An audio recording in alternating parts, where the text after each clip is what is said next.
ও মা কি হচ্ছে? শশা কাটছি, চাউমিন খাওয়া হবে। তাই?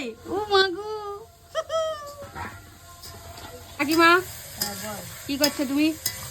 এই যে চাউমিন হবে, ভাজাভাজি চলছে, গাজর বিনস ভাজছি, হ্যাঁ, ডিম ভাজা হয়েছে। আরে গ্রামের ভাষায় কথা কত, অত ভালোভাবে কথা কইতে হবে না। কিটা হয়েছে গো? এই তো গাজর বিনস ভাজি দিয়ে ডিম ভাজা হয়েছে। আর তাহলে পেঁয়াজ কুচানো কুটা হয়েছে, বেবা কুটা হয়েছে। পেঁয়াজ ফ্রাই, টমেটো, কাঁচা লঙ্কা, রসুন কুচি। এই তো প্রিপারেশন হয়ে গেছে সবকিছুর। শীতকালের খাওয়া দাওয়া হবে। শীতকালে এইসব না খেলে হয় না। বানাইতে যত টাইম লাগে, বানাইতেই তো টাইম লাগবে, খেতে কত টাইম। খাইতে তো 5 মিনিট, রাঁধতে 2 ঘন্টা।